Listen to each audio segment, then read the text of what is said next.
All right, so what's happening? I was on the Peloton treadmill yesterday, Uh-oh. and I'm doing my thing. I'm running, and that same goddamn mosquito that always gets you got me. Oh, dude.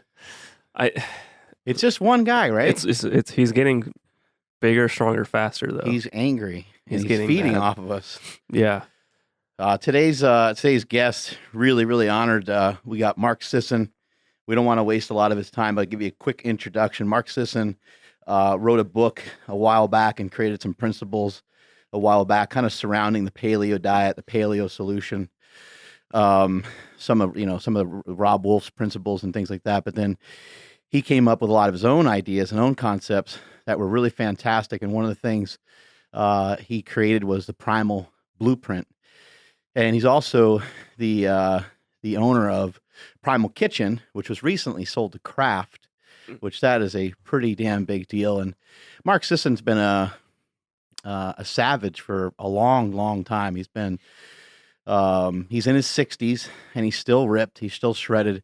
Plays ultimate frisbee. Some people might kind of giggle about ultimate frisbee, but ultimate frisbee players have had tested out on Joel Jamieson's education tests that he gives out to people, or physical tests that he gives out to people, and they surpassed everybody from Mighty Mouse Johnson to you name it. NFL, didn't matter what it was, but ultimate frisbee players were superior in these particular tests against other athletes that Joel has worked with. So it's nothing to laugh about. It's a tough sport, and Mark Sisson is a tough guy.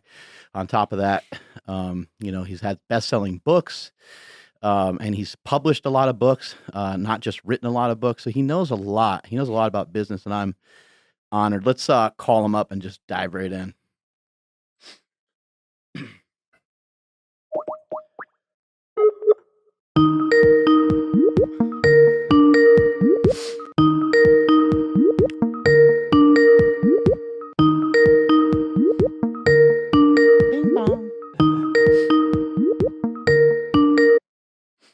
Hey, Sisson here. Hey, how's it going, Mark? Good. So good to have you on today's show. There you go. Yeah. Hey, there you are. How are things going for you, bud? Very well. As you can imagine, extremely well. Yeah. Yeah. So last we met up, I was at your house in Malibu, and you since have moved to where are you at now? I'm in Miami. I'm in Miami Beach. And I've seen some of your posts online where you talk about how when you lived in Malibu, you very rarely actually went into the water. Is it a lot different where you're at now? It's 20 degrees warmer every day. Yeah. Yeah. Isn't that weird? You think being in like Los Angeles area, you always think the beaches are going to be nice and warm, but you get down to the beach and it's actually pretty damn cold, right? Well, it's not warm, that's for sure. It's, I think it gets up to 72 or 73 in the summer. And I say up to, because it can get in the low 60s in the wintertime. But so for the most part, it's wetsuit weather in California. Right. And, and if you're a stand-up paddler, just don't fall in, right?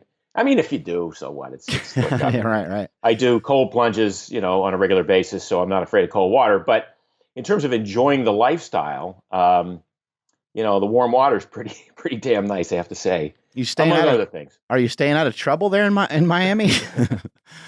Depends on your definition of trouble, but yeah, it's a fun place. Yeah.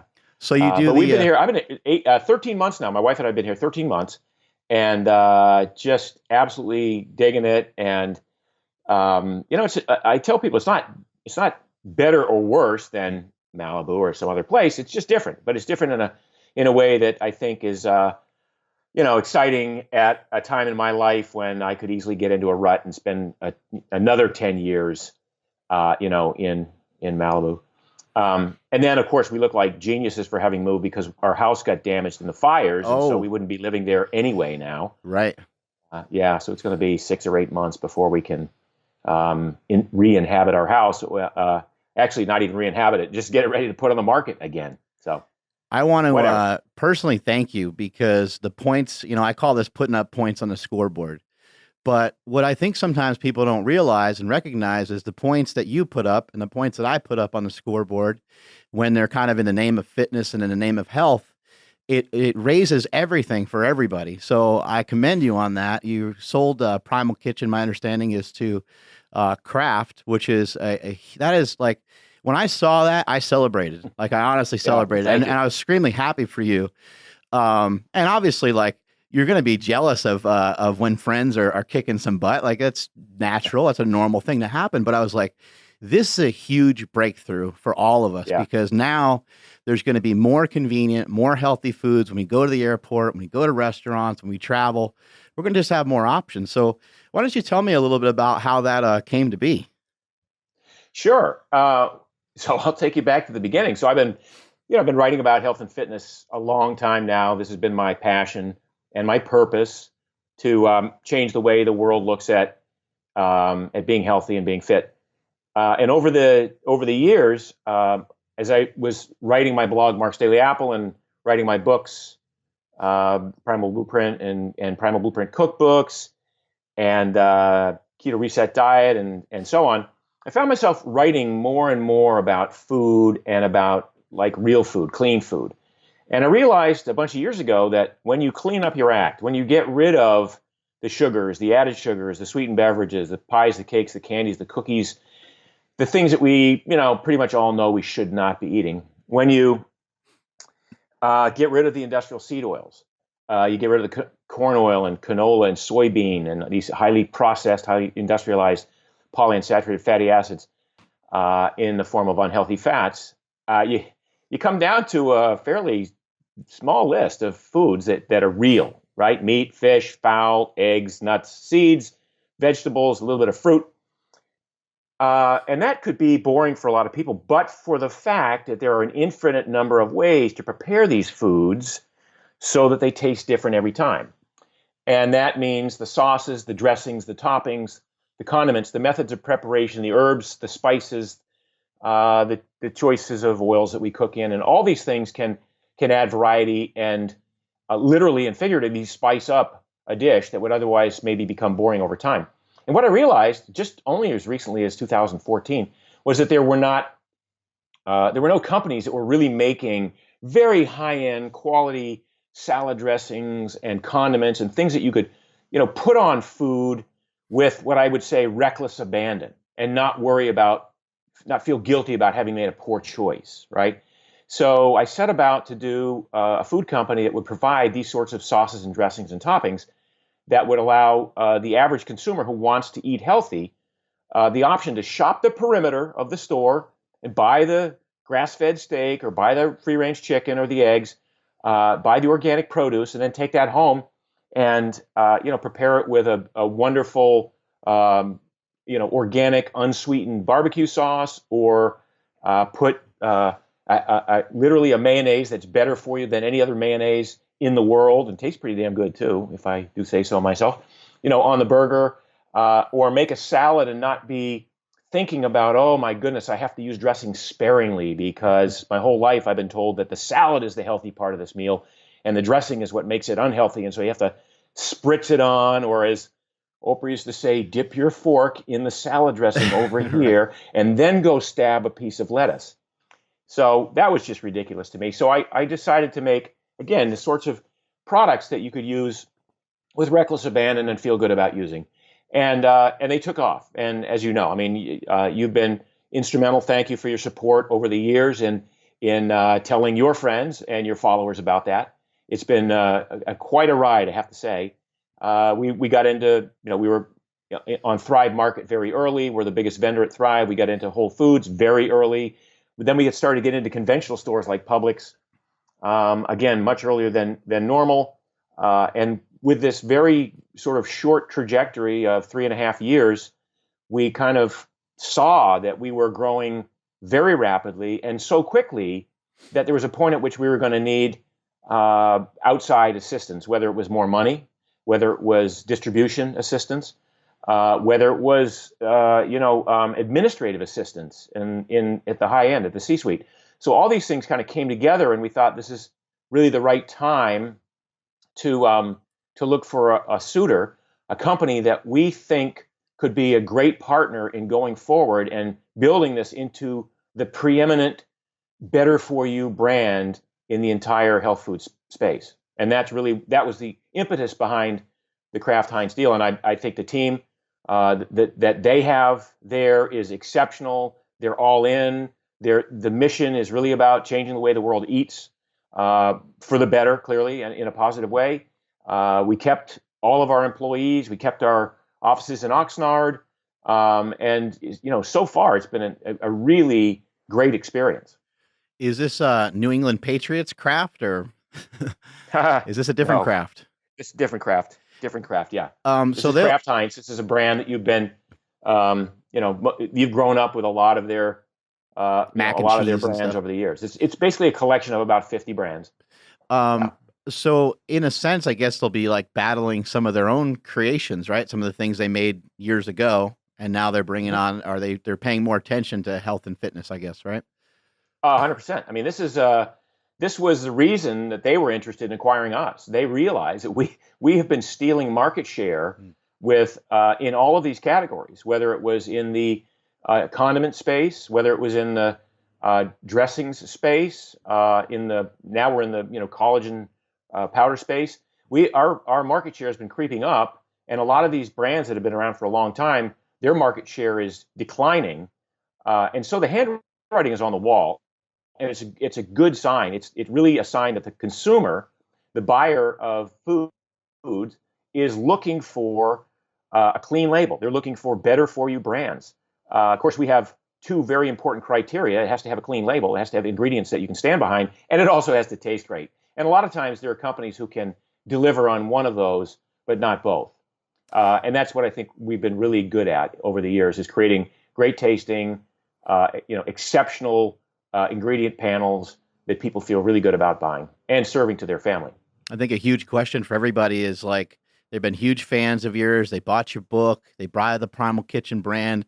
And now they're probably fearful that this thing's going to get messed up that they love so much, because you're the driving force. You're the brains behind the operation. So what could you kind of say to those people to ensure them that the quality is still going to be high?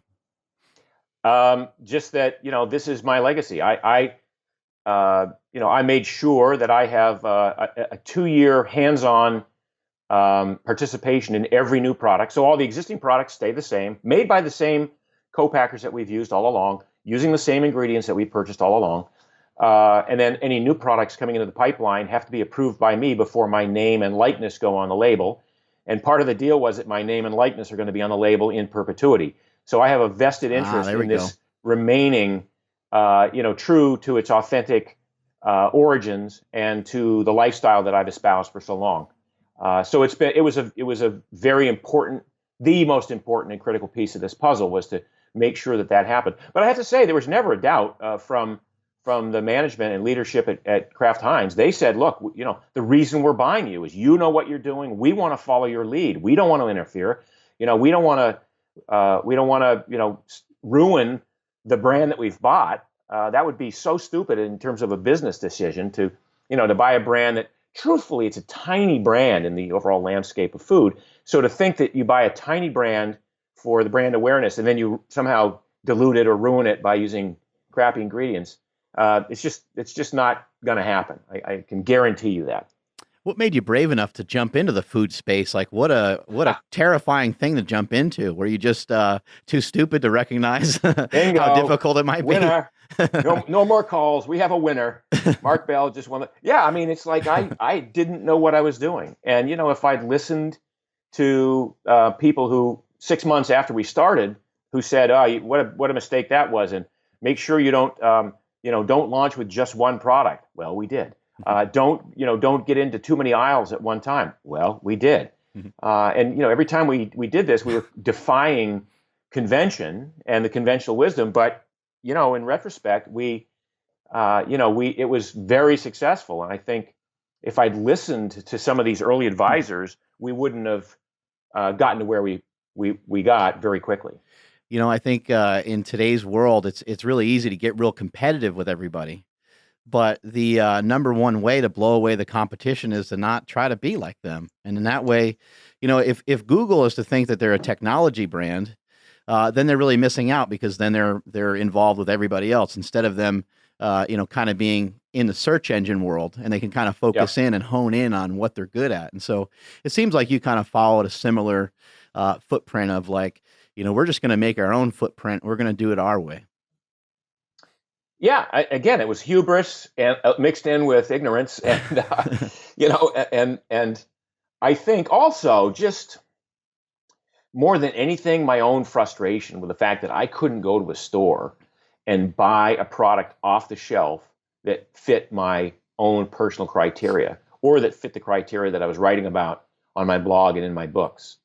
And I think what we discovered was there's a very good reason for that. And that reason is that these quality ingredients cost 2 and 3 times as much as the standard commoditized ingredients that you find in most products.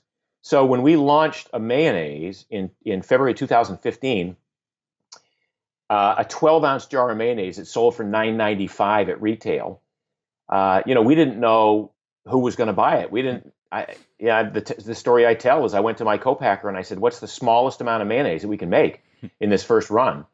Because I don't want to have year-old mayonnaise sitting on my warehouse shelf, in 12 months. And he said, "Well, the smallest run we can do is 12,000 jars." And I rolled my eyes and said, "Geez, all right, well, here we go. Cross my fingers. Here we go." We did it, and we sold out in 10 days. Wow. So that was really, that really set the stage for a lot of what transpired later on. We realized that there are a lot of people out there who are willing to pay more for a demonstrably better product. That became the theme in our company, is how can we identify things that people want to eat but are afraid to eat because they're not well made currently. They may contain some of these nasty industrial seed oils. They may contain too much sugar, high fructose corn syrup, artificial ingredients, quote, natural flavors, unquote. And we wanted to be the best in each category. And when I say best, I mean, we want to be demonstrably the best. When you go down the checklist and you compare all the people that we compete with in that category, we win with the greatest number of check marks. I use your products all the time, and I have implemented into my own children's foods and stuff like that, things I make for my kids. The different mayonnaise and all the different products that you have. We try to utilize it when we can, especially the steak sauces. Those have been ridiculous. I love eating steak, and I love eating steak with just a pat of butter on it, but it is nice to be able to change it up here and there.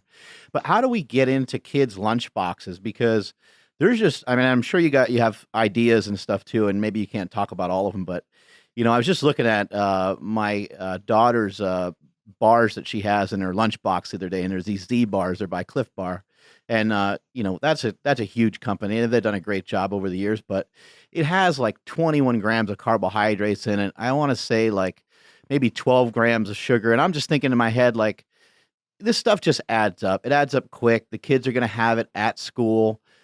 Maybe they're having an orange juice or a milk, and you start to pile up the amount of sugar that a child eats, considering they're a quarter of our size, half our size, or what have you. They're consuming double, triple the amount. Size. Yeah, they're eating so much sugar. So how do we solve this? How do we get into schools, and how do we get in some lunch boxes and stuff like that? It's crazy. I mean, we have a couple of pilot programs. So we have one up in Topanga. Hillary Boynton has done a great job. She's the sort of the school lunch lady, and she sources organic vegetables. And then we've been sponsoring her with Primal Kitchen products, and the kids get a chance to eat organic vegetables and clean sources of protein, and then have the flavor profile of a healthier sauce. Or a dressing or a topping that you could put on that. So, I mean, and sometimes that's the best meal those kids will get all day long. So that's how we start, and that's I think how you get it into kids is you start in the home by example, right? I mean, you live this way, and if you and your wife eat reasonably well and don't have a lot of junk food hanging around the house, at least when the kids are home, that's what they get to choose from, right? And what's cooked for dinner is what's for dinner, and there's nothing else. And it's not a punishment. It's just, this is what it is, and this is how we eat, and this is how the family eats, and this is how we're going to eat. and it's not really anything more than by example. Now, when kids get to school and they start trading copies of War and Peace for a bag of M&Ms, then you get into a different situation where your kids are still going to be affected somewhat by their peer group. I mean, if you look at child psychology and what's going on with kids these days, I think the peer group has probably as much to do with how they turn out as anything. So there's not a lot you can do about the after school sort of activity, stopping by the malt shop and getting an ice cream or something. But leading by example in the house is still the best way to do it, I think. And if you're making lunches for your kids and prepare healthy lunches, and we've not to toot my horn too much on this show, but we make a protein bar now that tastes like dessert, and it's it's got healthy fats in it, and it has protein, and it's like 5 or 6 grams of carbs total and less than 2 grams of sugar. I'm impressed with the flavor profile of pretty much everything that you have. I even have been making meatballs lately because I'm kind of doing a little bit more of a carnivore style diet right now. And so I've been mixing in your ketchup into some of these meatballs I've been making. And those are like, to me, that's like a treat, So yeah. You guys done a great job with the flavor profile. Can you give us a little bit of background on your business expertise and how old are you?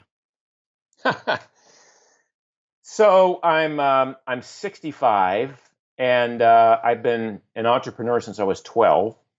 There you go. And I've done a lot of stuff. So from mowing lawns and shoveling driveways as a 12-year-old to painting houses as a 14-year-old to becoming a painting contractor as a 16-year-old and putting myself through the last year of private school and then 4 years of college as a painter.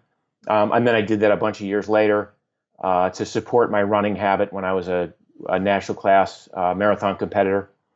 And then I started a frozen yogurt shop in Palo Alto in 1981, or in the early days of frozen yogurt when we thought it was a health food.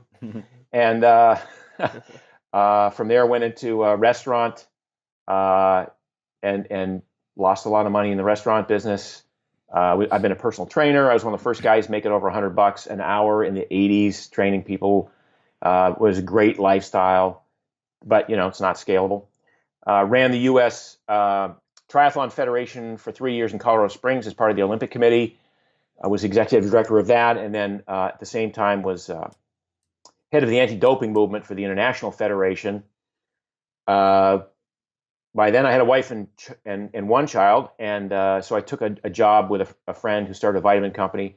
I was his COO for 5 years, and then left to start my own company. So when I was 45, I left a well-paying job with no money in the bank, a wife and 2 kids, to start Primal Nutrition, and so I did vitamins and supplements and things like that for the first 15 years, and did quite well, and was had a great business and could have retired on that, but it was the food thing. Well, first of all, it was Mark's Daily Apple. It was the blog that really relaunched my entrepreneurial spirit and rekindled a passion in me to affect the lives of as many people as I could with information about how to eat right and how to live right. And then that, again, as I say, that sort of segued into a product company based around offering healthier food alternatives. At 45, 45 is fairly old to be messing around with the internet. So like, what inspired you to do that? Was it like, I know like Tim Ferriss and some of these guys were kind of hot around that time, and you might have even been a little bit before that.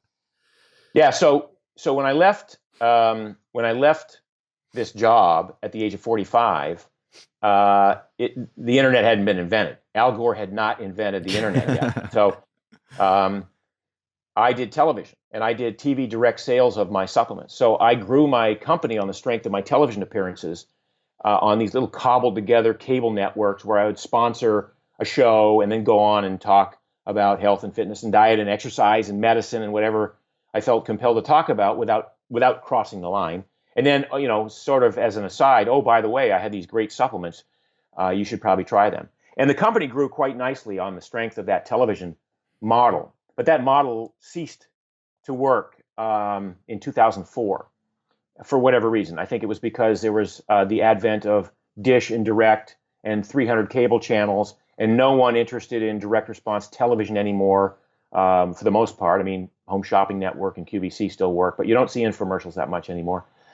And the internet was starting, and that was really that's when it was really, you could see sales happening, purchases made online on the internet. And so when that TV model fell apart for me in 2004, I took one more year and I tried to make it work. I spent a year in 2005 producing my own television show. It was called Responsible Health. I shot 52 half-hour episodes of this show, and I aired it on Travel Channel at 8:30 in the morning. And I lost about $1.5 million that year doing that. So I was like scrambling to how am I going to resurrect, this business, and how am I going to pay for the house that I just bought, and a number of other kind of, very hair-raising and harrowing experiences. And I thought, well, I'll try my hand at this blogging thing. And I had written a guest post for Art Defying on his site in 2005, I think, or 2006. And it really resonated with a lot of people. And I knew I was great at creating content. I'd written these scripts for these 52 half-hour television episodes of, and every one was different. Every show was different, talked about health and I had guests on there, and I had a co-host. It was a really well-produced show, if I do say so myself, but it just wasn't ready for prime time quite yet. So I thought, well, I'll try blogging. It's cheap. It doesn't cost a lot to produce. And you don't have to buy time on the internet like you do on television. When I was on Travel Channel, I had to spend $6,800 per day per half hour for my airtime. And then, by the way, I had negotiated that way down from like $15,000. But when you're on the internet, you're in a billion homes. A problem is there's 500 million channels, and so how are people going to find you? And I thought I'd be able to make that happen fairly seamlessly, and it is absolutely not seamless. It took me a few years to get to a level of readership that would be able to sustain a business.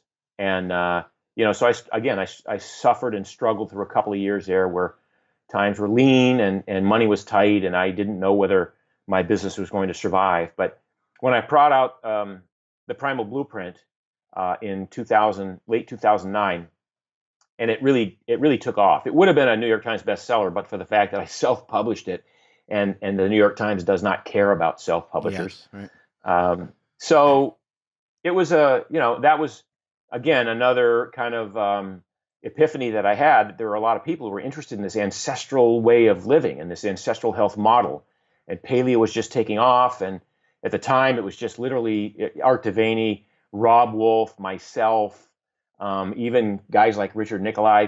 There were just a handful of us who had a blog that dealt with this. I mean, now there's tens of thousands of blogs and sites and things that deal with this. But so I was able to capitalize on the timing of that in a way that gave us a nice leg up on the rest of the field of interest and the other people who are trying to become bloggers and influencers in the space.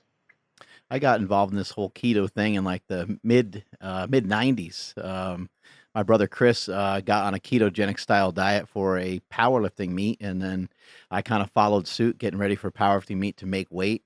I was able to still keep my strength and been kind of on and off of them pretty much the rest of my life. Part of my powerlifting career, I had to kind of carb up to be big and heavy to move around those big weights. But what led you to kind of discover this ketogenic diet? You mentioned triathlons and marathons and these different things. We kind of always think that if we're going to expend a lot of energy and exercise as much as you do, I know you do ultimate frisbee as well, and you stay in really, really good shape. So how are you able to stay, in really good shape and have the energy to run a business, to have a family, and to do all these other things? A lot of people would think we would need carbohydrates or sugar of some sort. Yeah, well, first of all, it's called life, and most people experience some manifestation of that if they have an active life, if they have a business and a family, and they do any kind of sports activities or anything like that. It's not it's not anything superhuman. It's just, in fact, most of what I do is contemplated to be fun right now. I was a endurance athlete for most of my career. I started out as a marathoner, and then when I got injured from too much running and a highly inflammatory diet, I switched over to triathlon because I could still run enough to compete in a triathlon. I just couldn't train 100 miles a week at the elite level as I had been doing. So I started riding a bike, and I guess suppose you could call it swimming. I was enough to thrash around and survive in the water. So I did triathlons for a while. And again, all under the paradigm that more carbs were better, and that you somehow needed the carbs. There was a guy named Covert Bailey who wrote a book called Fit or Fat way back in the 70s, and his famous line was that fat burns in the carbohydrate flame. So even though as an endurance athlete you realize you need to learn how to burn fat fairly well, you also always had this thought in your head that I can't run out of carbohydrate because then I won't be able to burn anything, and I'll hit the wall, or I'll bonk, or whatever the phrase is for whatever sport you're in. So for the longest time, I just bought into that. I even read the Lore of Running by Professor Tim Noakes, who was famous for being the world's leading expert on carbohydrate intake and glycogen management. And I know you know who Tim Noakes is, right? Yeah. Yeah. So a great example of a guy who, after being the go-to guy in the field his whole life, realized he was wrong, and basically recanted a lot of what he had said in some of the most prestigious books and papers about carbohydrate intake and glycogen management among endurance athletes. But anyway, the point was that as I stopped doing endurance stuff, because I just I wound up realizing that it was way too much pain and suffering and not enough joy and reward. And I started transitioning over to more fun things, like I played soccer with my kids, and then we kind of transitioned over to ultimate frisbee, and I love stand-up paddling and snowboarding, and a number of these sports that are actually fun. You're not just out there hoping it's going to be over soon and managing pain like it is every day of training for triathlons and marathons. And I realized that, and I started reading research, of course, on diets. And I realized fairly early on that you don't need as much carbohydrate as you think. And I first experimented with what became the Primal Blueprint diet, simply by eliminating grains and added sugars and some fruit. And got to the point where I realized that on any given day, if I ate this way, I'd be hard pressed to exceed 150 grams of carbs in a day. And so the Primal Blueprint became this way of eating that looked at different levels of carb intake, with a max being 150, and anything over 150 sort of being either you're a really highly competitive athlete who's going to burn it up in a glycolytic workout the next day, or you're an average citizen who's doomed to gain weight insidiously a pound or two a year for the next 40 years. So 150 became kind of the max, and I hung out in that area of 100 to 150 grams of carbs a day for a long time, and maintained my ideal body composition, maintained my mass, maintained my strength, had my energy, and so I wasn't compelled to make any changes at all. But about 5 years ago, I started reading more and more about a ketogenic diet. Dom D'Agostino, was putting out some great papers. Peter Attia was experimenting with it. Sammy Inkinen, was racing really well as a big boy and winning his class on minimal training and a ketogenic diet. So I started to do the research and thought, well, I'm a guy who's been chasing performance my whole life. Why don't I try a ketogenic program for 60 days and see what happens? So I did. This is a couple of years ago now, and it was pretty eye-opening. I mean, I think I had as much energy or more than I had before. I slept better at night. I suspect that ketones are probably a better brain fuel, and more good stuff happens in the brain while you're sleeping than it does when you depend on glucose. I maintain my body composition. I might even suggest I maybe put on a little bit of extra muscle. I noticed that hunger I mean, almost to a fault, hunger dissipated so much. I had to kind of remind myself to eat. And yet I didn't lose weight. And I'm a hard gainer, have been my whole life. So I'm a guy who, at 168 pounds, if I stopped lifting for 2 weeks, and did a little bit more cycling or something, I quickly dropped down to 160 or 162. So I work hard to keep whatever mass I have on. And that was easy on a ketogenic diet. So I realized that, if a lot of these things are true for me, a person who had always assumed that I was doing everything right and the best that you could possibly do, and then realized that there's room for improvement even for a guy like me, then how efficient and effective this might be for people who had stalled or plateaued, in their eating strategy or in their weight loss strategy or in their goal to get off the meds. And that's really what compelled me to write the Keto Reset Diet, was my learnings from my own experience, as well as sort of a bit of a eye-rolling dismay at some of the programs out there, some of the keto intro programs where I think they were doomed to fail. So I wanted to write a sort of a kinder, gentler approach to keto, one that you could ease into with grace and not suffer the the headaches or the keto flu or the depression or whatever the things that people sometimes arrive at by going from 350 grams of carbs a day to 20, right? And then just going to try and muscle their way through it.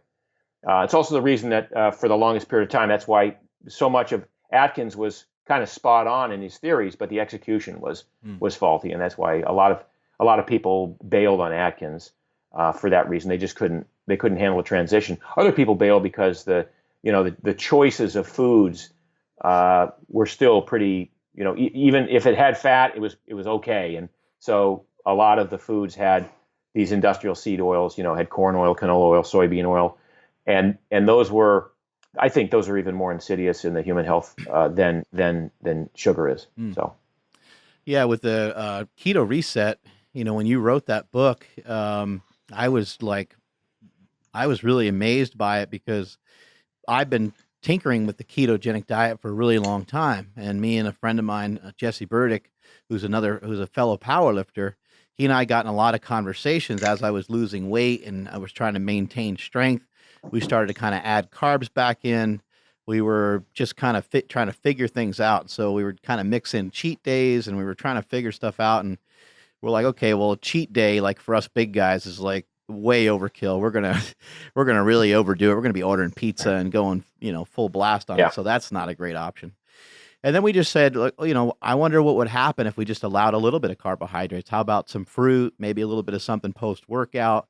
And we kind of started to come to some of the same conclusions that were in your book. And we were looking at it and we're like, holy shit, this is amazing. This is great that someone else is starting to really talk about this. And so basically the principle, correct me if I'm wrong, in your book is that, once you get your body fat adapted, you get your body used to fat being a source of energy, you get your body headed in the right direction with burning fat, then you could start to add in a little bit of carbohydrates. Is that correct?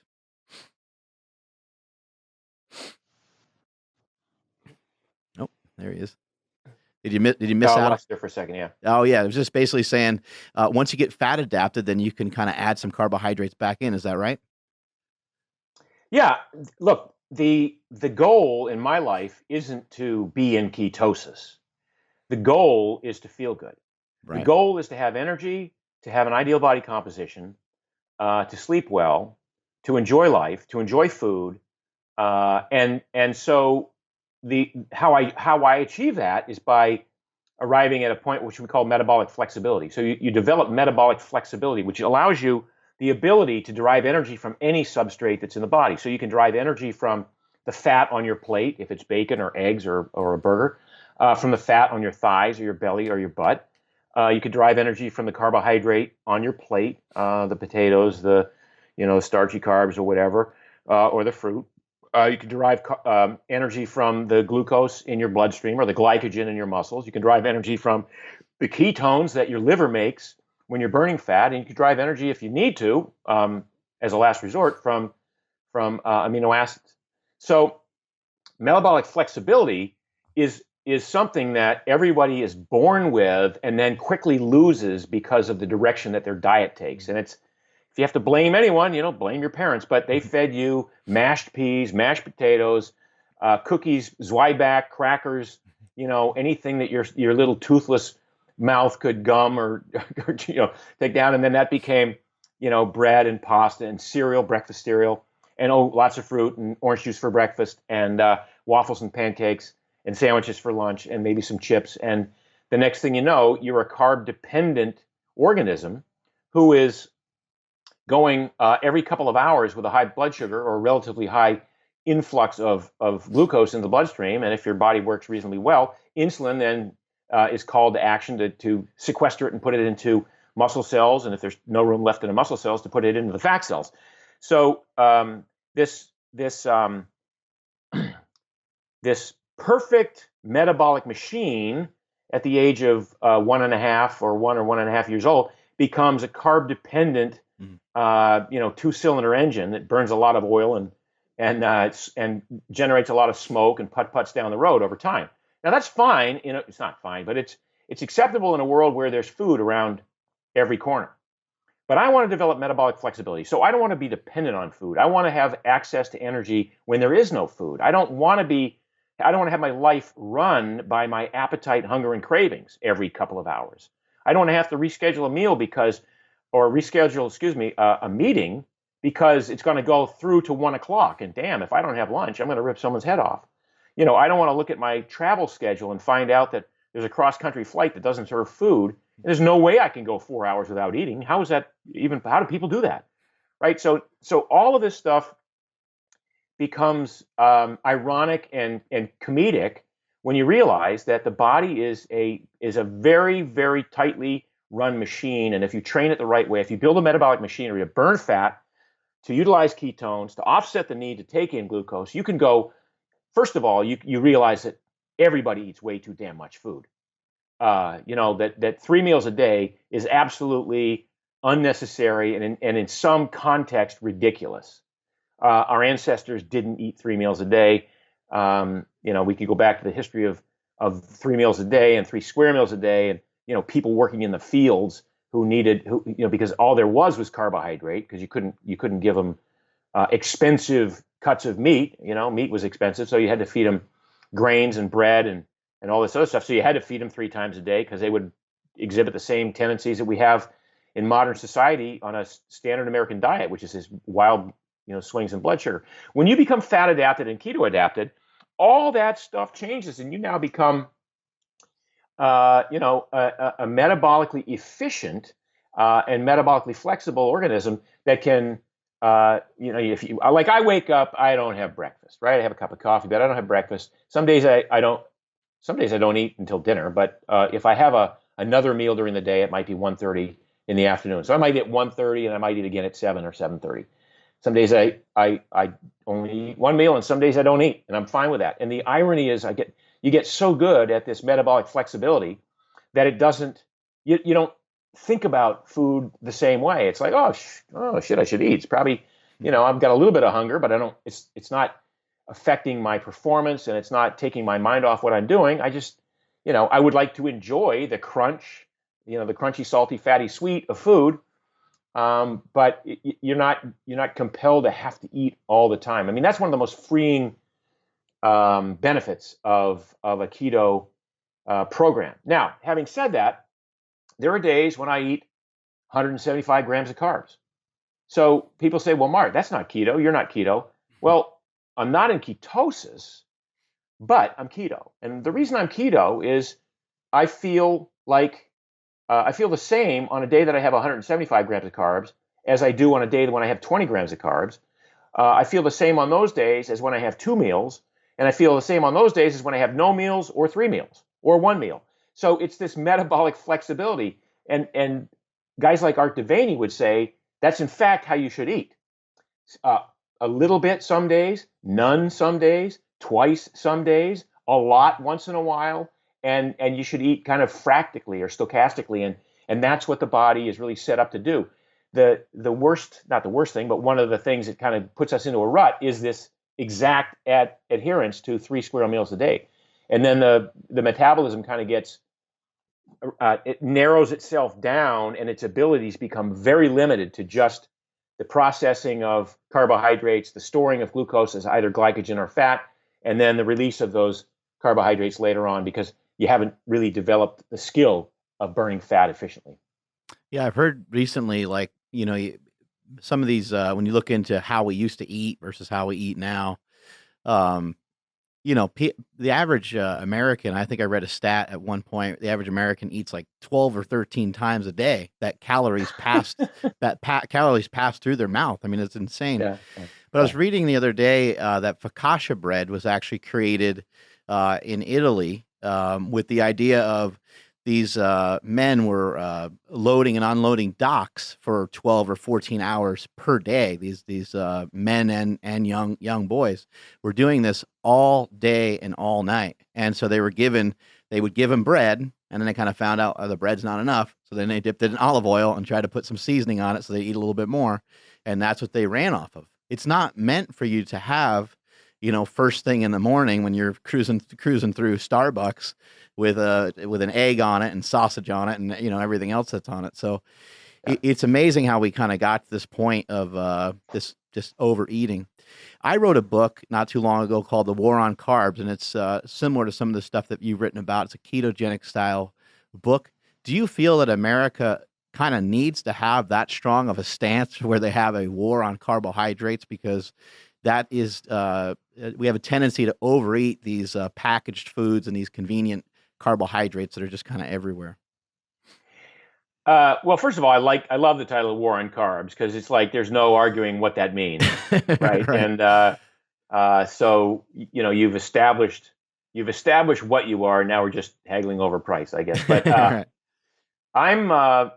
I'm sort of agnostic. I mean, I think that I want to give information to people in a way that they can choose to use or not. But I want to inform them in a way that they've become educated a little bit as to the ramifications of their choices. So my books and my blog have always been about identifying these hidden genetic switches that we all have, and ways in which we can flip them on or off based on inputs that we give. And those inputs are largely choices in food, sleep, sun exposure, play, methods of movement, types of activity, exercise, things like that.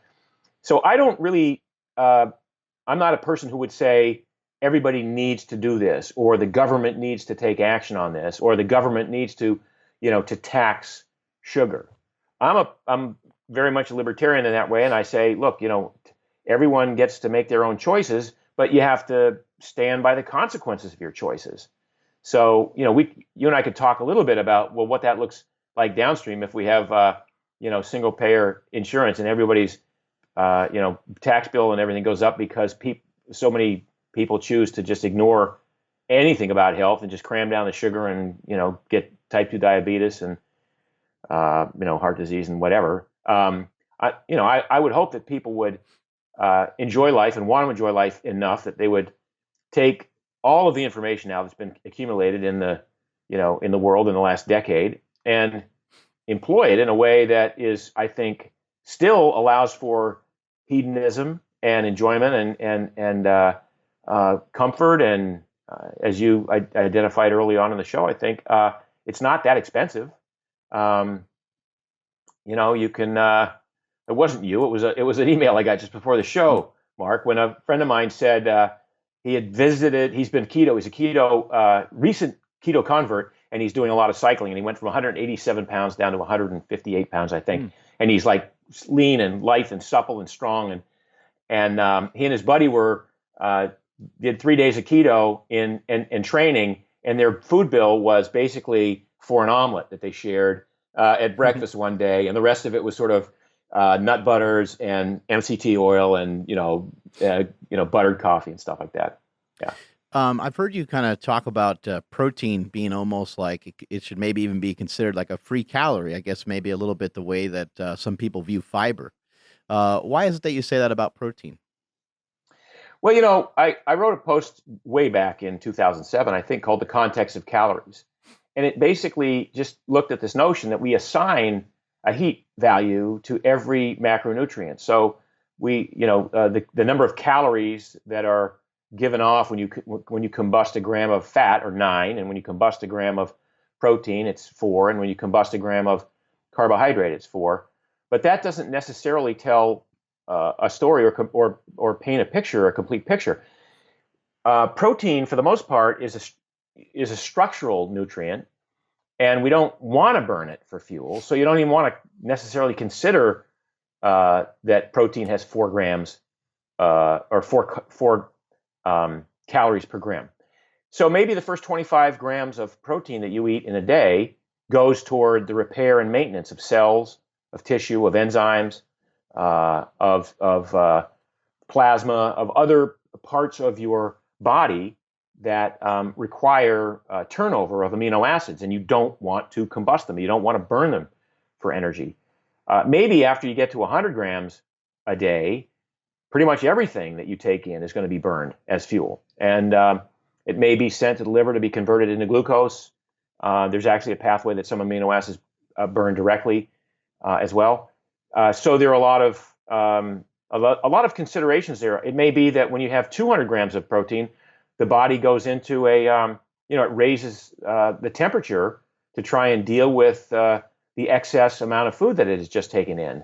And you start to get into uncoupling proteins and the thermic effect of food, and the body temperature goes up and the heart rate increases as the body attempts to burn off some of these excess calories. Same with too much fat too. So I feel like there's a range. And by the way, when I look at protein, which I used to look, as most people do or did, at a daily intake. Like, what's a daily intake of protein? Is it 45 grams at the minimum that the World Health Organization would say, or is it 75, or is it 0.8 grams per pound of lean body mass, or all these different metrics that you find. And really, the way the body manages amino acids is over a longer period of time than meal to meal or even day to day. So we have this amino acid pool, this amino acid sink in the body, and depending on your way of eating, especially if you're keto, the body conserves these amino acids, retains protein, recycles protein in a way that you really don't need that much intake. And so I look at protein not so much as did I get 100 grams yesterday? I don't think so. Damn, I'm going to did I get 100 grams today? But really more like over the last 4 days, did I take in 300 grams of protein in whatever combination, whenever I did? And I don't worry about day to day, and I certainly don't worry about meal to meal when it comes to protein.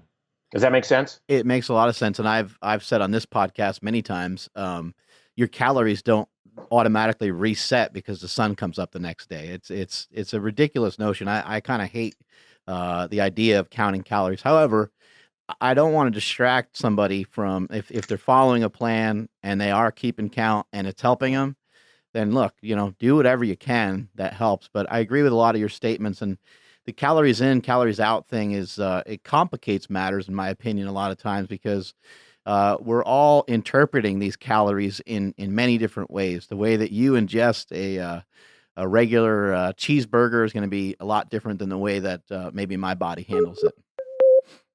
We're reconnecting a little bit. There we go. I was just saying we all kind of interpret these calories a little differently from person to person, right? Yep. Yeah, and calories in, calories out. I mean, people try to call on the second law of thermodynamics and all these amazingly crazy metrics that don't work with wet systems like humans. Bottom line, I suppose you could say calories burned versus calories stored would be a better way of looking at that, because you basically store calories as fat, and you basically burn off calories that in a similar fashion. So, but again, you're right. This is more the effect of food having on the hormonal system. So every bite of food has a hormonal effect. And so carbohydrates have a completely different hormonal effect than a high-fat, moderate protein bite of food would have, for instance. So people should basically eat like once or twice a day is kind of your main recommendation, or at least what's been working well for you. got about 150 carbs. Again, these are, this is based off of you, and I'm sure people can slide this in whatever direction they need to adjust for themselves. Have you found particular fat amounts and particular protein amounts that fit your body type well also in terms of grams?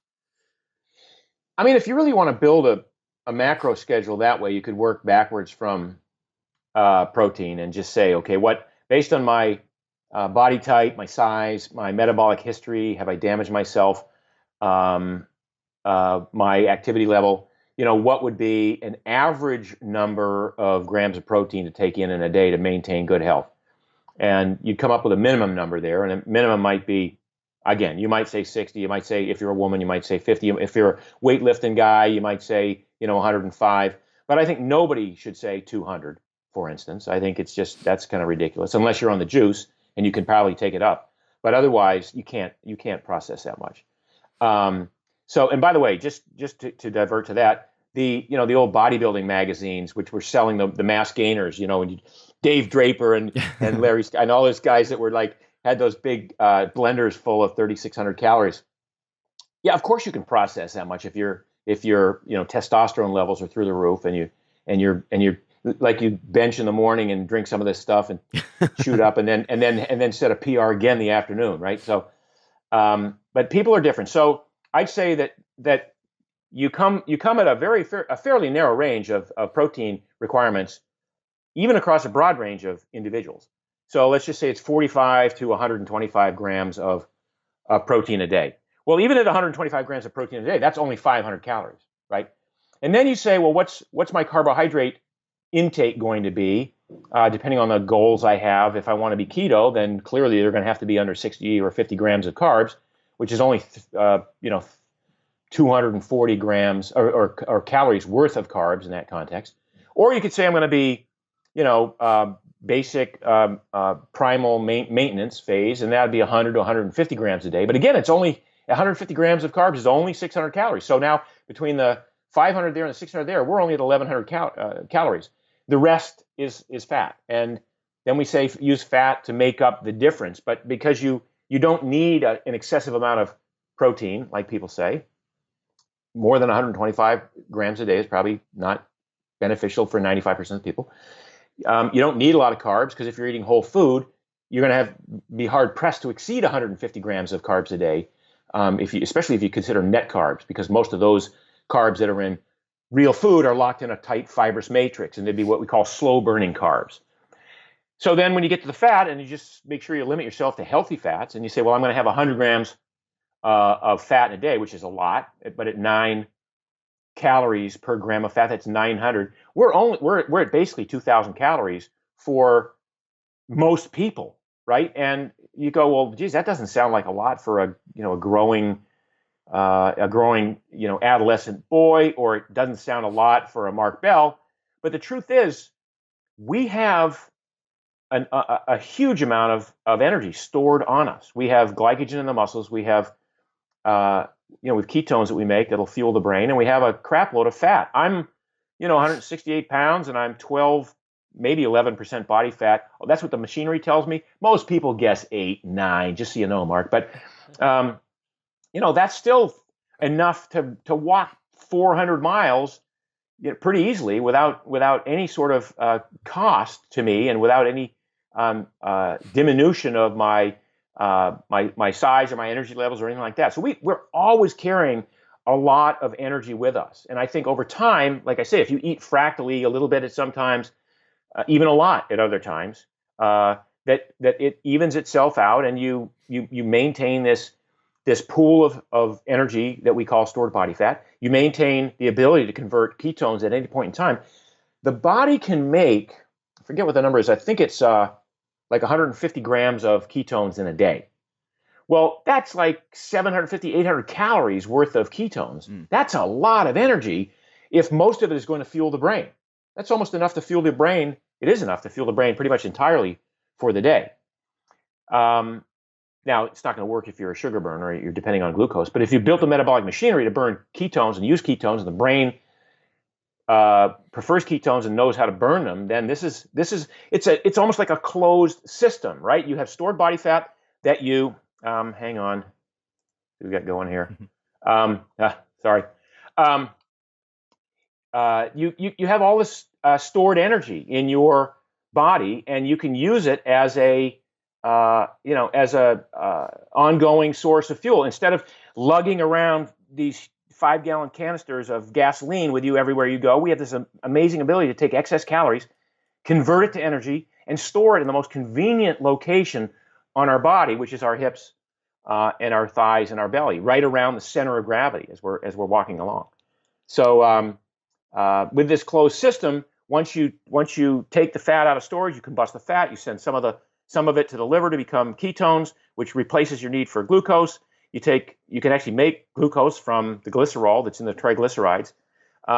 The beta hydroxybutyrate has an epigenetic effect of upregulating all the systems that spare protein. So now you go into that protein sparing mode, and you become literally a closed loop for days at a time without any negative effect. It's a pretty amazing survival mechanism that we all have, and yet very few of us tap into it ever. What you're saying makes a lot of sense, and a lot of people are probably like, dude, like 125 grams of protein. How the hell am I going to survive on that? But it sounds to me like, first of all, people have to understand you came to these conclusions after performing this style of diet, and after thousands and thousands of people have utilized this diet with a lot of success. And also, the people listening that haven't tried fasting, it's a totally different ball game. When you're only eating once or twice a day, it changes everything. It's almost like a performance enhancing drug when you fast. It sounds ridiculous, and I know it's hard to wrap your brain around, especially these power lifters and bodybuilders that listen to the show.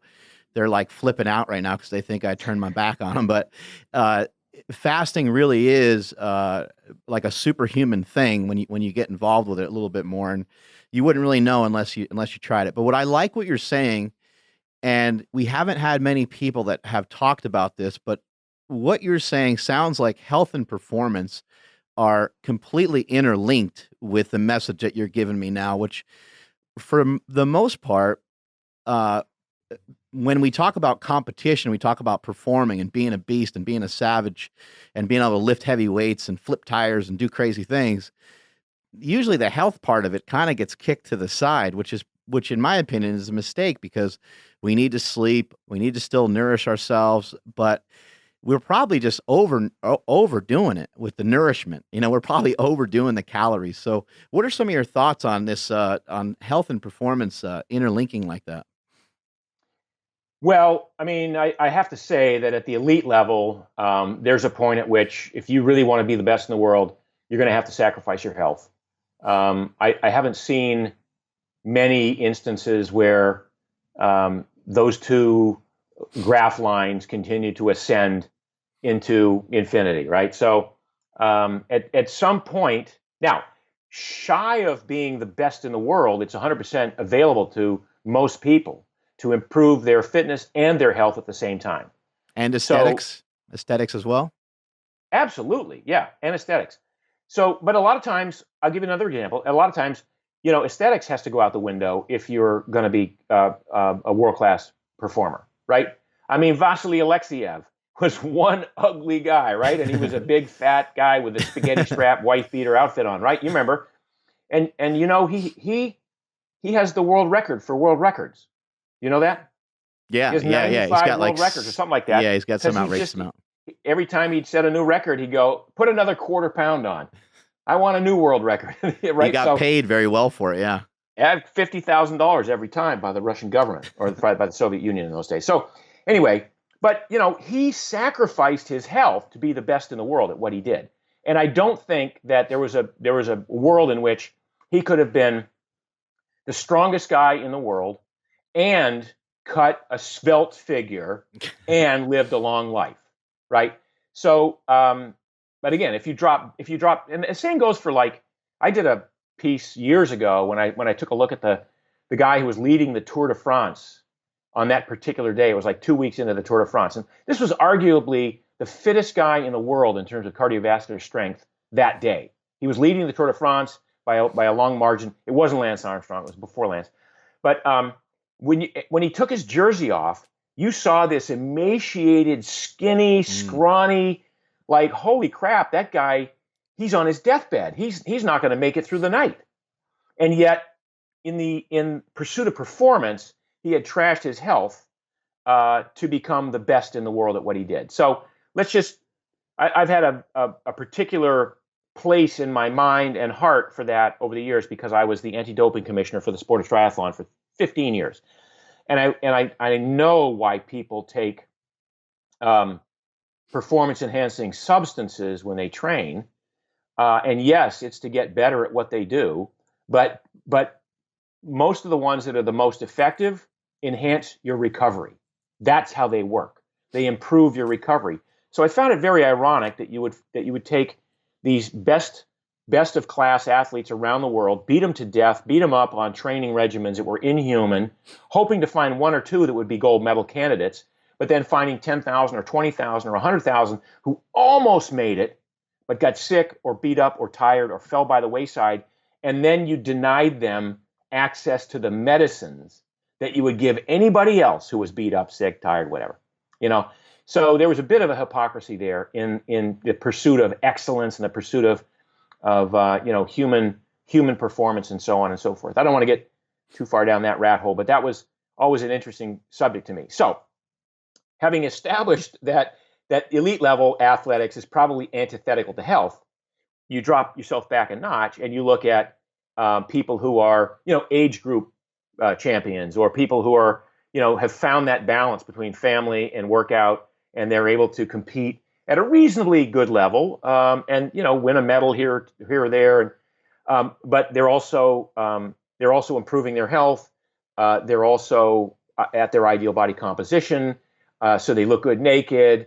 They have all these other attributes that put a total package together, and in my mind, represents a more complete human than the freak who was the one outlier who won the gold medal or whatever was the world champion. And again, I don't mean to cast any aspersions on the choices that people make to go that route.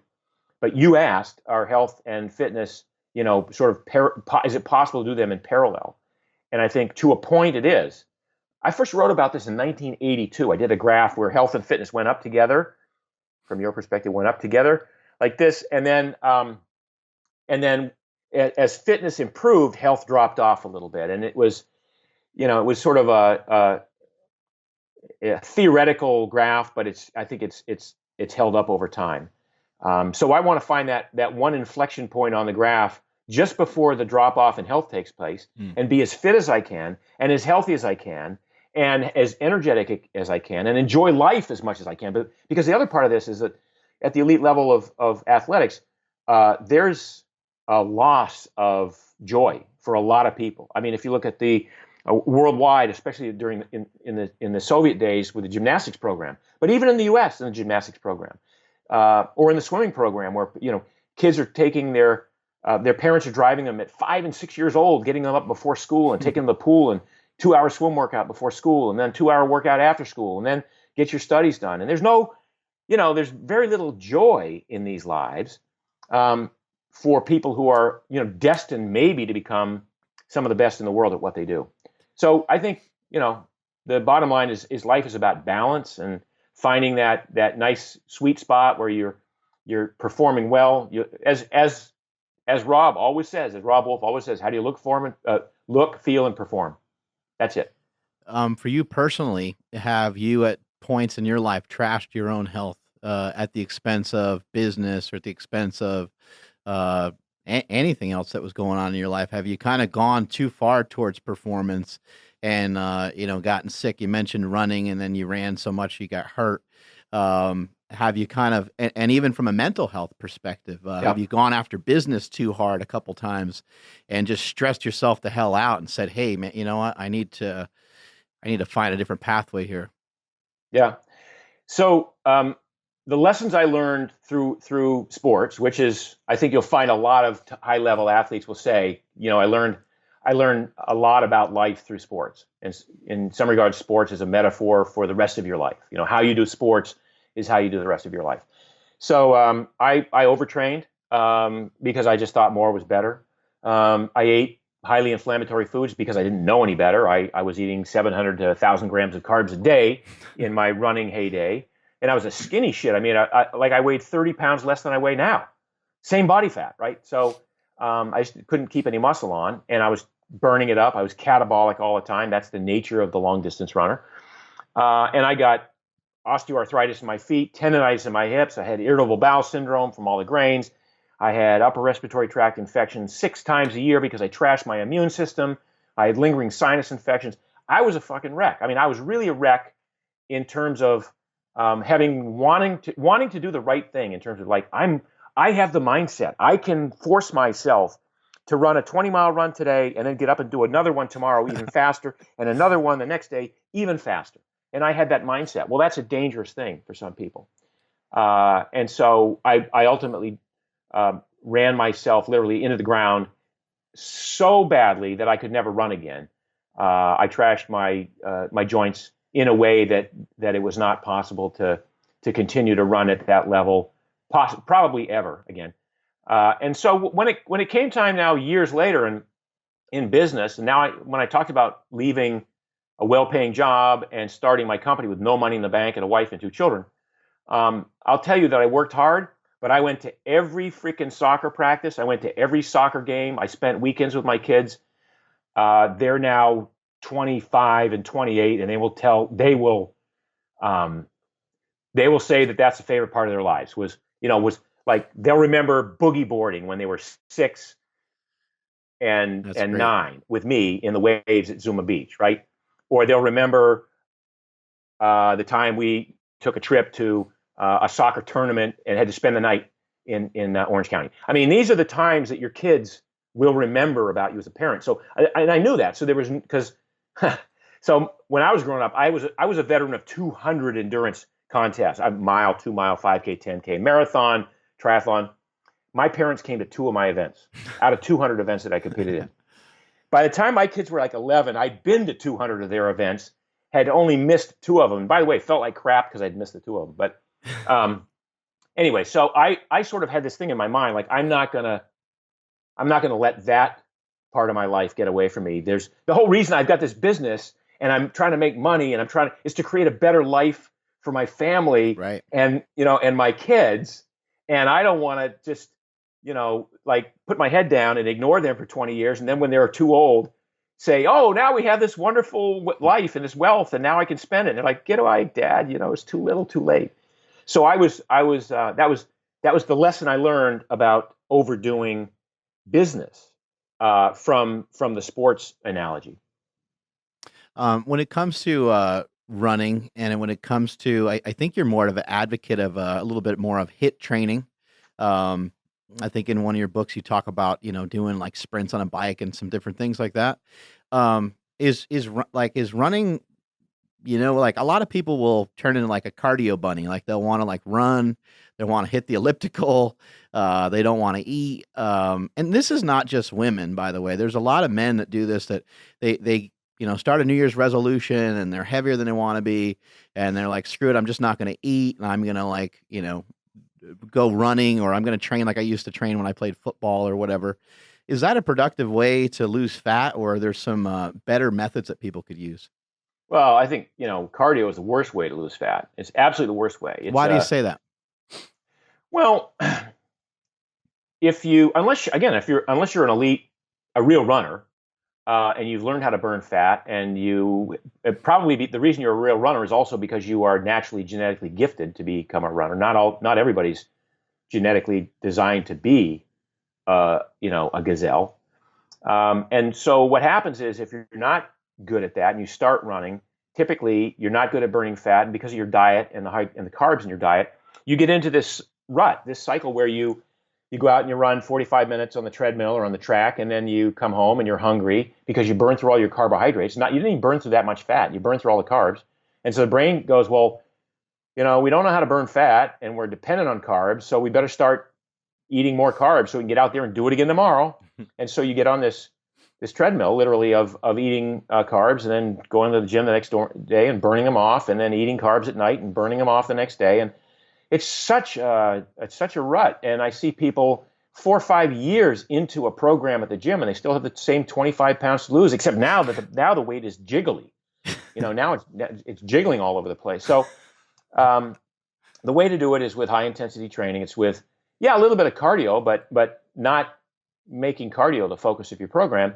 And it's mostly training your body to become good at burning fat. So when you become good at burning fat, then you can start to do some cardio. And in my book, Primal Endurance, I recognized this huge issue, and I coach people on how to retrain the body to burn fat and to burn ketones, and then to train when you're doing cardio, train at a low enough heart rate that you're always mostly burning fat. And the other thing that people do when they do cardio is they probably train too hard. Their heart rate is too high, and all of a sudden a whole cascade of hormonal events takes place that again causes them to burn glycogen instead of fat, and puts them in this what we call the black hole of training, where they're not going slow enough to burn fat, and they're not going fast enough to build muscle and to build strength and speed and power.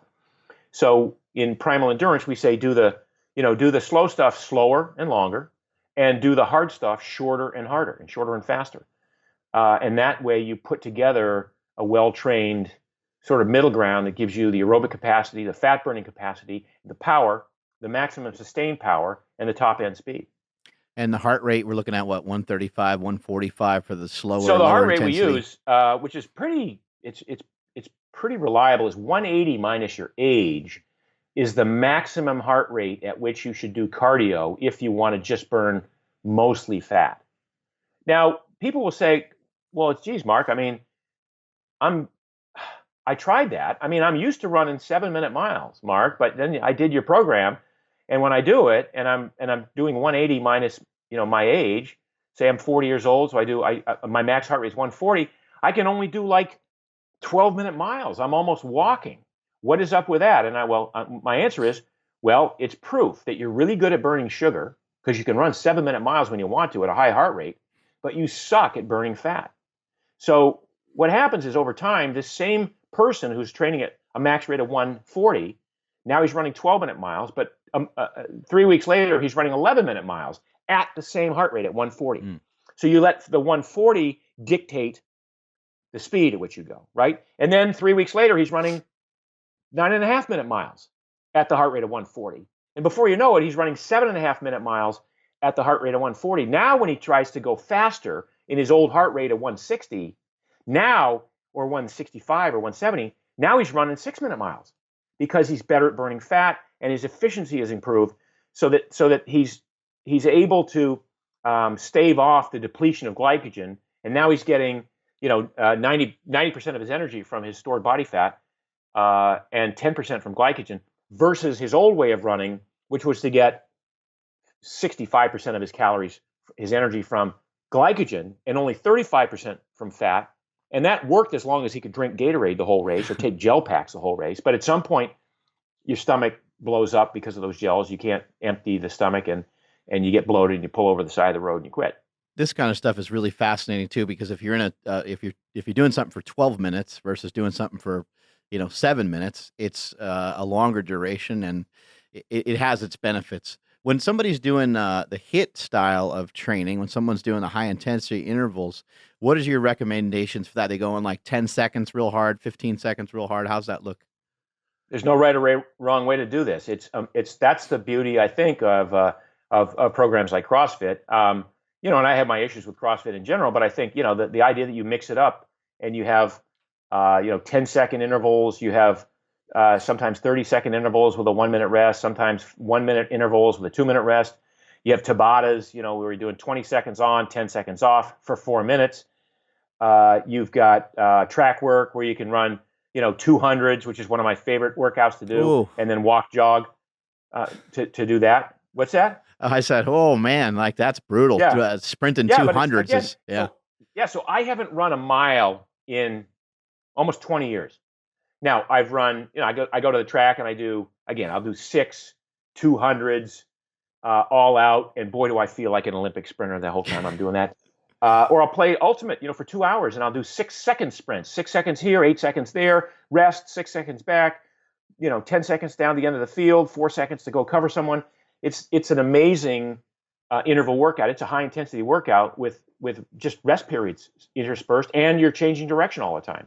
So I think the beauty of high intensity interval training is that there are so many ways you could take it, and none of them are wrong, and all of them are right, and mixing them up is probably the best thing you can do. And in this is this it sounds a little bit like lifting weights to me. Like Yeah.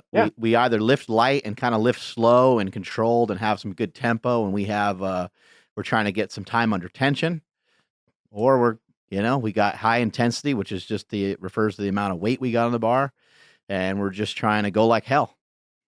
Yeah, I mean, and you can do pyramids one day, and you can do focus on biceps and abs. There's no wrong way to lift for the same reason. They all contribute, and I think the worst thing you can do is get into the rut of lifting the exact same sets and the exact same equipment and the exact same weights every time. You want to, over time, I think you want to, if not progress, because I'm not going to set any PRs now, but you want to mix it up in a way. And I train mostly to not get injured when I do the fun stuff, when I play, when I paddle, when I play ultimate. Yeah. One thing I loved about you when we went to your house, me and my brother went to your house, is that we were outside and you were like, "Hey, let me see your abs." Like you're a total meathead at heart, and I find that to be really cool. What has kind of kept you so attached to the exercise side of this? Because it seems to me that without the exercise, you would have never made it to where you're at. Like, both in pushing yourself and self-experimentation, the research, all the reading. I'm sure you're knowledgeable in other areas of life as well, but it seemed like this whole time that you've been pushing your body has turned you into this entrepreneurial monster. And I know you mentioned doing some other things when you were younger as well, but it really seemed to align everything in your life for the future. I mean, I don't know how to put that in context, other than when I was a kid and I was scrawny and too small to play football, basketball, baseball, or hockey, because hockey was big where I grew up in Maine. So I gravitated toward running. It was the only thing I could do, and I wound up going out for the track team and winning the mile and the 2 mile and becoming and getting the acknowledgement for that. And so it was the acknowledgement that, hey, you're an athlete after all, Mark. You're not some scrawny little shit that's gonna be a nerd the rest of your life. So I found for better or worse, I found people judging me as being a good athlete.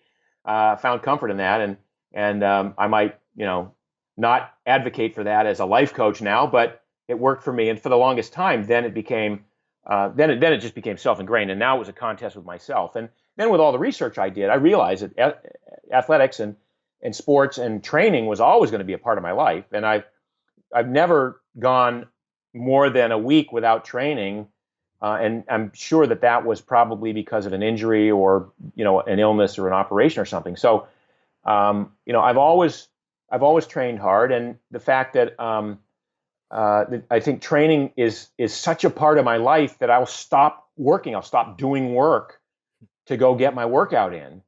And I think that's part of a healthy balance more than anything. And even now, it's like I don't have anything to train for, right? I'm like, sometimes I show up at the gym and I go, what the hell am I going to do? Why am I even here? I look pretty damn good for my age, and I don't have anything I'm training for. So what am I going to do? And I always find something to do, and then I go home and I get back to work, and that was great.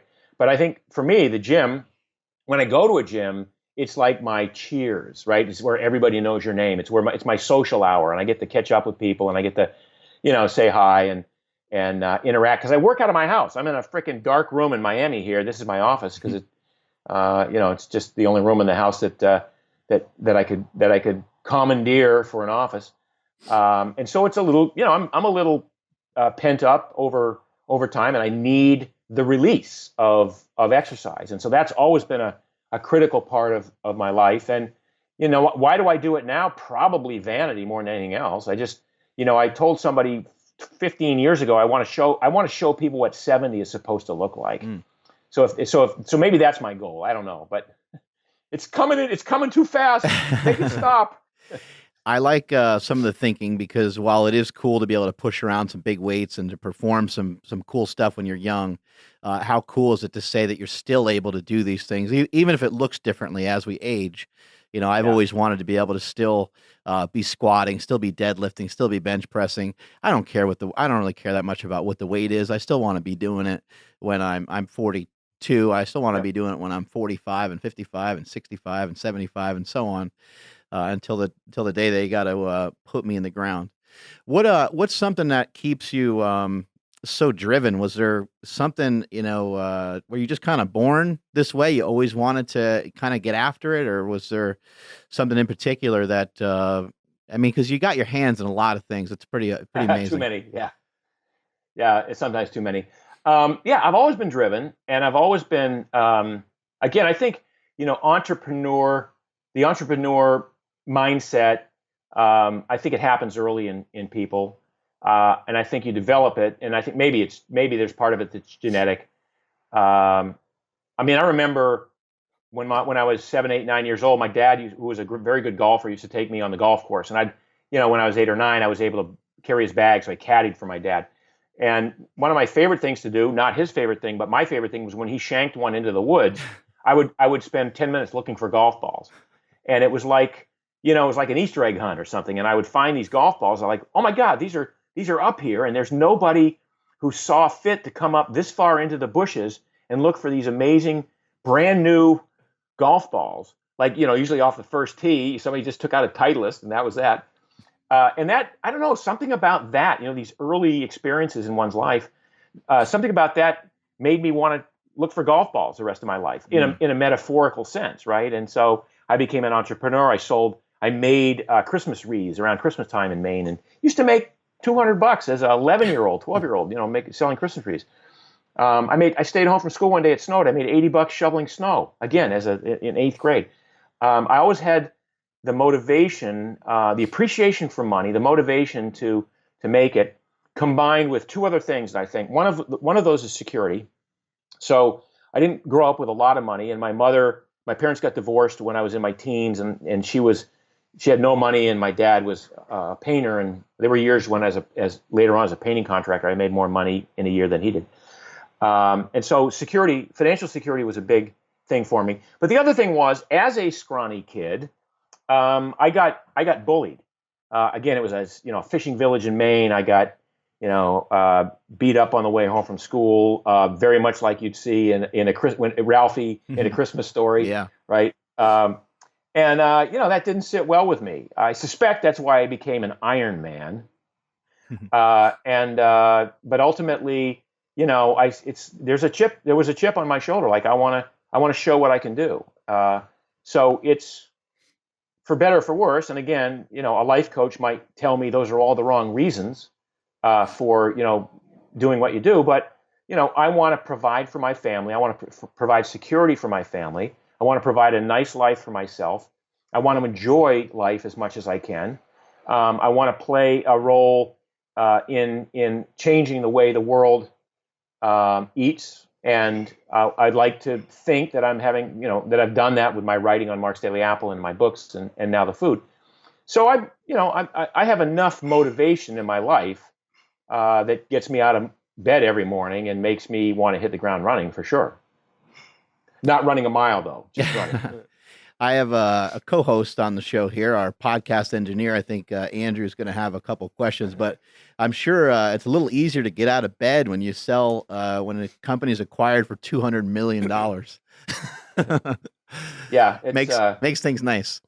It makes things nice, that's for sure. Yeah. And that's actually what I was going to ask you about. You said you started, your Primal Nutrition with nothing in the bank, 2 kids. What was more nerve-wracking, doing that or teaming up with Kraft for $200 million? I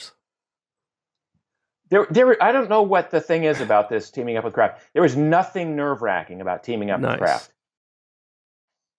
They were, we had tense negotiations along the way, but much of it was about what I was going to do, what was going to be. They wanted me to stay forever, basically, right? So, and I'm like, no, I want to, be able to pull back at some point and maybe play golf or maybe do an extra day of paddling, right? But as it stands right now, I'm a consultant for the next 2 years. And it's, hands-on, creating new product. So the starting my business was 1,000 times more nerve-wracking than this partnership with Kraft Heinz. A lot of people of today, I just keep hearing this question over and over again. And so I ask this of all of our guests. What are some things that people can do? A lot of people are suffering from anxiety and depression, and I am a huge believer that it's possible that some people are just born differently and don't have the coping mechanisms that maybe somebody else does. But I'm always going to be a big believer in fitness. I'm always going to be a big believer in nutrition, and I feel that nutrition and sleep and exercise are key components to fighting against these things. What are some of your thoughts on this topic? Yeah, 100%. I think that I read somewhere that antipsychotics as a prescription drug were probably the second, maybe the number one, or maybe second most prescribed drug in the country and perhaps the world. And it blows my mind that people who otherwise have everything going for themselves in terms of their genotype and their phenotype and their organic chemistry, they're just depressed because they're eating crappy, or they're sleeping poorly, or they're unable to cope with stress at work or in a relationship. Now, those are all serious things, and they're life altering for a lot of people, for sure. I mean, there's nothing worse than being depressed and or stressed. But the slippery slope that you enter when you start taking some of these medications is pretty dangerous and pretty devastating for a lot of people. So I'm of the opinion that a large number, I'd say a vast majority of people who suffer from mild depression or anxiety would be well suited to going to the gym, getting on a program of and keto. I mean, my goodness. I mean, the way the brain runs on ketones, it's sort of a happy fuel for the brain. So there are people who've done the Keto Reset Diet who will tell me that their depression has gone away or is tremendously subsided.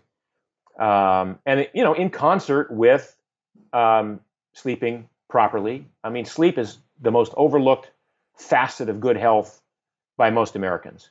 And it's, to this day, even though there's been a lot of discussion on sleep in the last 5 years, people still are like, you know what, I'll sleep when I'm dead, or let's just stay up and watch one more episode, right? And it's just that stuff adds up over time in a negative way. And some people it impacts because they gain weight. Some people it impacts with an increase in depression or a decrease in serotonin. So there are lots of chemical imbalances that are brought on by lifestyle choices that don't have to happen, and yet people try to fix those chemical imbalances with more chemicals, and that's where the problem really becomes, I think, insidious over time. How do you get enough sleep? How do you just kind of have a schedule where you're like, you know what, by this time I'm getting my ass in bed? Yeah, that's pretty much it. I mean, I have never pulled an all-nighter in my life. That includes college. That includes, any of my work history. I just value sleep too much. And, I was, as an Ironman triathlete, I could go 8, 9 hours, 10 hours, 100%. But man, you start to mess with my sleep. You start talking about multi-day adventure races or race across America, I'm out. I'd probably be well suited for it in terms of my physiology, but I'm out because my psychology will not go a night without sleep. So even in college, I would go to bed at 10 o'clock, or not 10 o'clock, but 11:30 at night. And, people be partying in the dorm rooms around me. I kept a big white noise fan in my room. I stuck to a very rigorous sleep schedule, even as a teenager. And I think that's, that again, it's probably one of the life choices I made that's now manifested itself in, the health that I enjoy today. Thank you so much for sharing all this time with us today. We took up enough of your time. I really appreciate it.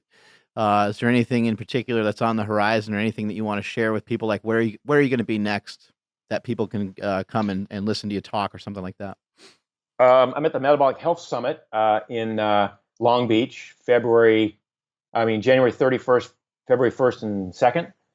I'll be talking about keto there. And then not much until I'm speaking at a private engagement with 600 people in February, but I'll be at Paleo FX, which is one of my favorite places to go. Have you ever gone to Paleo FX, Mark? I've never been. Where's it at?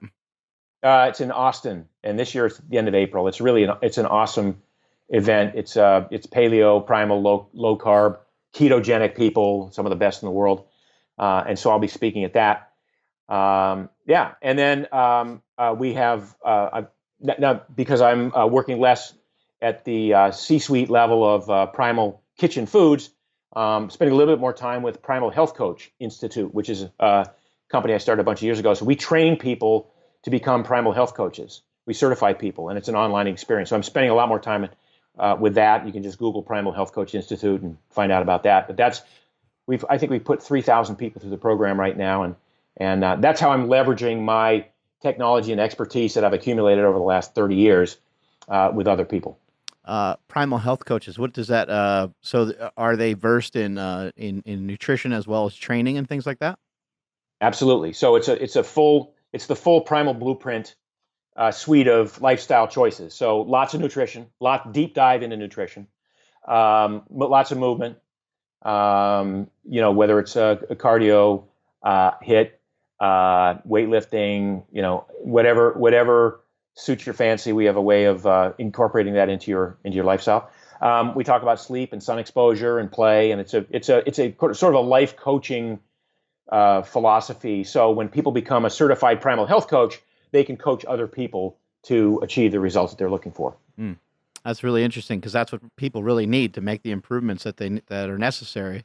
They need. Well, you're not going to get it from the government or from modern medicine today. That's for sure. They need people coaching them. Thanks again, Mark. Yeah. Really appreciate your time. Yeah, my pleasure. Thanks for having me. Take care. You too. Damn, man. Guy's a beast, man. I could have talked to him forever. I was just thinking, like, I don't think there's a book on this dude, but I'm sure that's in the works too. He has books, but I don't think there's like a book about Mark Sisson. Right. Yeah, because shit, man. No, every answer he gave, he went in for like 5 minutes. It was so good. There's like so many other chunks of his life too that are like, he talked about self-publishing a book, but then his company ended up self-publishing a lot of books. And so he's just done, he's done it all. I really admire him, and I look up to him a lot. And like, I was thinking like, he's going to be in Long Beach. I'm like, maybe he'll freaking fly down there. You know? Remember when we were at his house, he was like tightrope walking. Oh, whatever it's called. Yeah. Tightrope walking, tight roping. I don't know what it's called. Whatever it is. But here's this, 60-year-old dude kicking everyone's ass. It's like, whoa. Well, we just kind of looked at it. We were like, we're not trying that. I mean, we would have been fine if we tried it. Oh God. Well, the stuff that he loves to do, you got to be kind of good at that. Yeah, I'm just, and a lot of people will like, there's people that might listen to some of that. And as he went into like some of the science and stuff, he's well versed on the science, but he's not a scientist. He's not a doctor by any means. And my thought process is like, who the hell cares about some of the sciencey side of things? Mark Sisson is well aware of studies and different things like that too. But I like that he didn't reference any studies. He just talked about eating. Yeah. And we could sit here and argue about all kinds of things, but I agree with him largely on a lot of things.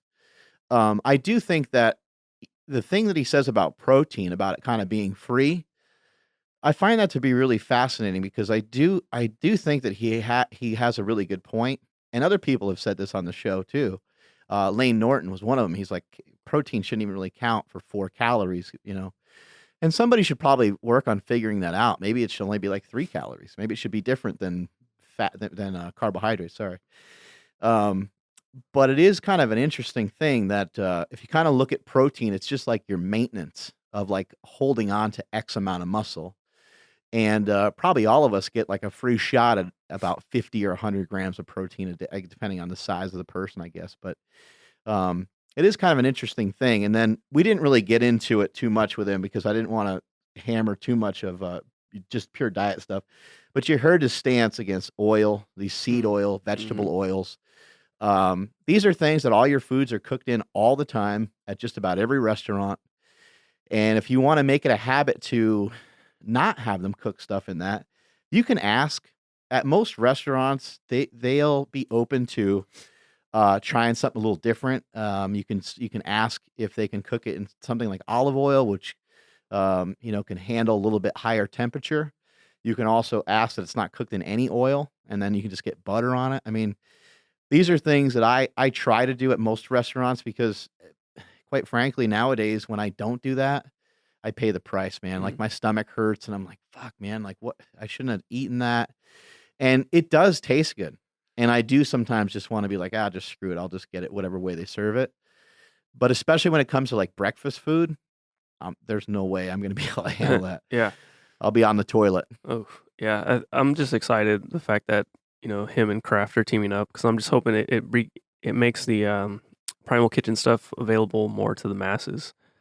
Yeah, what it's going to do is going to lower those prices, and especially that because I know what he said about, and it makes a ton of sense about, when you compare a food bill from someone who's on a ketogenic diet Right. versus whatever, and that does make sense, and it's very true. Like you can save a lot of money by not buying a bunch of crap.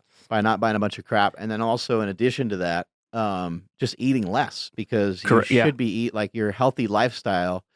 You shouldn't be eating so much damn food, and so therefore, you should be saving. It's still hard though when you look at, you're like, okay, grass-fed beef, it's like X amount of dollars per pound. You're like, whoa, and you get the steak, and it's like $28, and you're like, that's just for me. Yeah, yeah.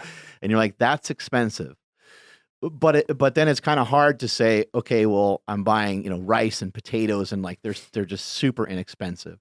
Vegetables are usually fairly inexpensive. Yeah.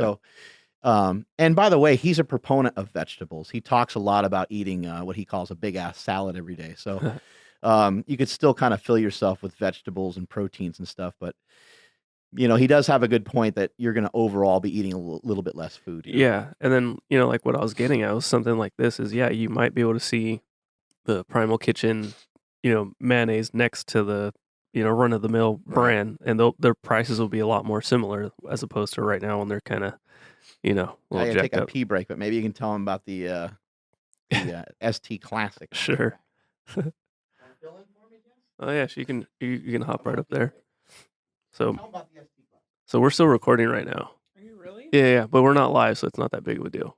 Oh. So there's not too much stress. But anyway, the ST Classic is going to be going down February 9th and 10th here in Sacramento at the Sacramento, it's called Cal Expo Fairgrounds, my bad, at the Total Health and Fitness Expo.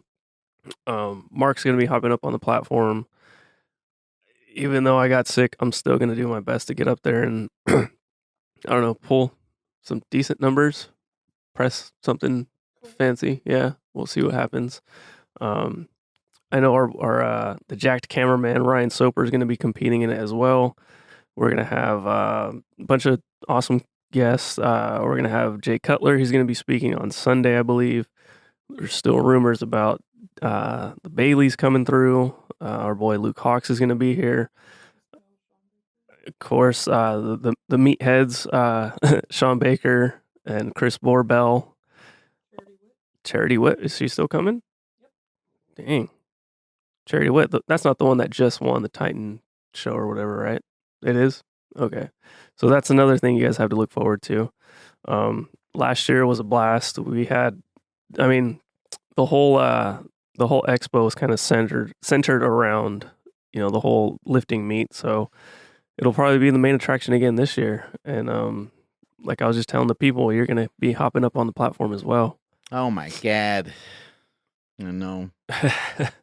Did 405 for 6 reps today. That felt pretty good. And then moseyed on over to some flow pressing. So strength is feeling pretty good.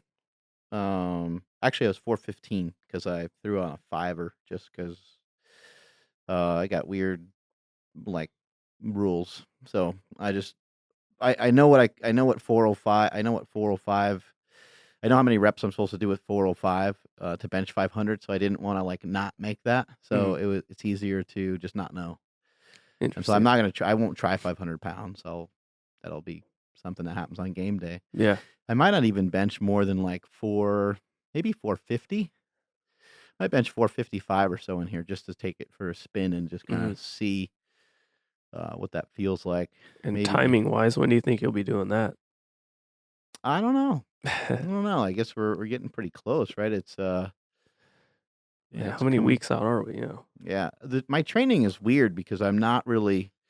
It's not really like just once a week that I'm taking these heavy lifts. It's like it's more frequent than that. It's almost twice a week that I'm going pretty heavy. So I still feel like I got kind of plenty of time. But this Sunday I might not lift at all, and then maybe kind of load up for Thursday. I guess um I got at least 2 more workouts, if not 3 more workouts. Or I'm sorry, 3 more.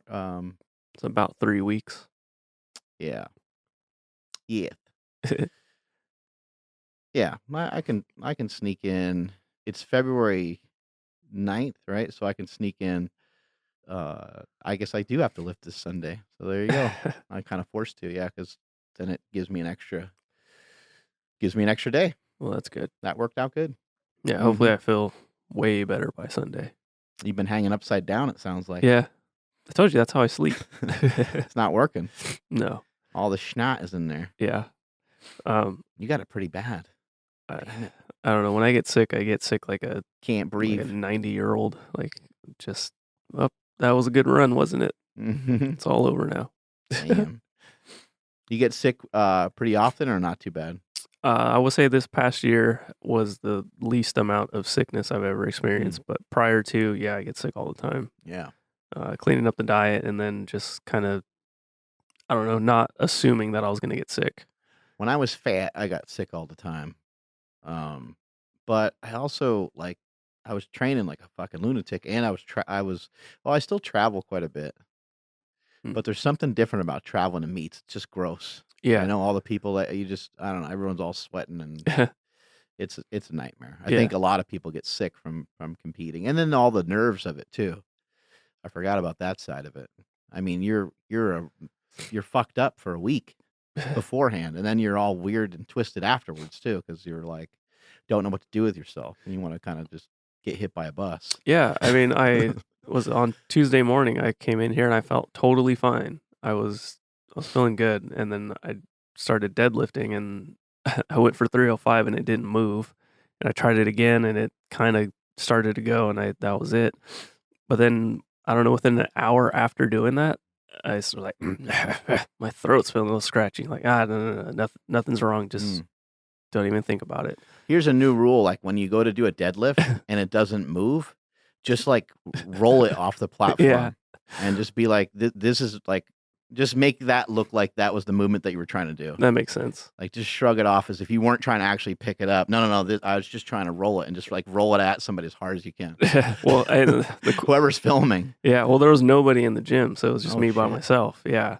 And that's, rookie mistake. That's what I was telling, I can't remember who I was talking to, but I'm like, I did 295. It felt fine. It looked fine. He did it at the end of the workout though, too, right? Yeah, and that's the other thing is I did a lot of back work, and then I went to the deadlift, and 295 moved just fine.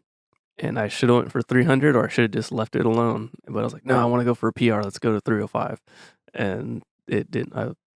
Didn't go anywhere. I'm looking at some of this information on Mark Sisson, and like there's things on here from like 1980 to 1982. How old is this guy? I think he said 65. He said 60. Yeah, and he's still jacked.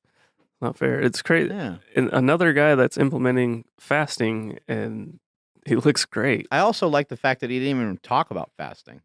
You had to bring it up. You know what I mean? Because but I like that. I think that the more that people really don't use the word keto, I mean, part of the reason why I called the book The War on Carbs was kind of to avoid that word, because even Mark Sisson's diet is not necessarily a ketogenic diet. A ketogenic diet is when you produce over 0.5 millimolars of ketones, and you actually check your ketones with a prick of your finger, and you check your blood, and that's clinically being in ketosis, and that's a ketogenic diet. But that when I've done a ketogenic diet and when I've been in ketosis like that, and especially when I've done that for long periods of time, I haven't been able to perform the way I'm able to perform now. And I don't know what the difference is with I should measure my ketones and kind of see.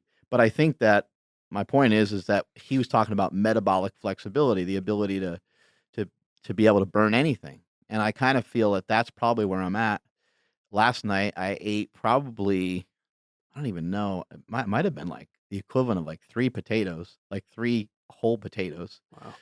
Because I was just like, oh, it's time to bench tomorrow, and we're getting down to nitty gritty time, and it's time just to do that here and there. So I crushed a lot of potatoes, and I ended up weighing a little bit more, and just kind of holding that water in the muscles and stuff, and it made me feel good. But even after I've done stuff like that over the last couple weeks, even on the carnivore diet, let's say I have some yogurt, or let's say I have some carbohydrates in something. I don't when I fast, when I switch over to fasting, I'm not like, oh my God, I got the worst headache. I'm not feeling like shit. Whereas when I've tried fasting before, I'd feel like crap. And even on a keto diet, maybe in the past I just wasn't eating enough. That could also be a factor, because like that was the focus. The focus was 100% on just like dropping weight. And I was like, I don't care kind of what happens. And you just get, when that happens, I just got like stringy and weird. And I'm like, oh my God, this is a nightmare. And that's kind of right around the time Hani came around, right around that time that I was just kind of cleaning some of that up. So he came around at the perfect time to switch me into some bodybuilding. Saved my Yeah. life. Bodybuilding saved your life. It saved my life. Oh. You know what's causing you to cough like that? I have no idea. Sucking too much dick. That's what me and my brothers would always say to each other. It didn't matter what it was. Like, you'd be like, oh my God, dude, my neck is killing me. And we'd be like, and the other one would just be like, okay, just, Yeah. Screw you. Yeah. Or if you cough or choke, or anytime you did anything, really. I've been fighting it too. I don't want to cough. See? It's terrible. I'm fighting the urge to. Anyway, that's all the time we got. It was awesome having Mark Sisson on the podcast, and we'll meet up with him in person. I got to get on the horn with him because I could use some consulting from him. I got a couple ideas that I think could be pretty cool. So see what happens with that. But he's just awesome, man. The guy's a damn savage. He's in great shape. I admire him a lot. So awesome having him on the show. Check out some of his stuff. Just Google Mark Sisson and look up a bunch of shit from him. You'll find out more information. If you want to really find out more about his style of diet, he wrote a book called Keto Reset. I think that's his most recent book on the ketogenic or ketogenic-ish style diet. Check all that stuff out. Strength is never weakness. Weakness is never strength. Catch you guys later.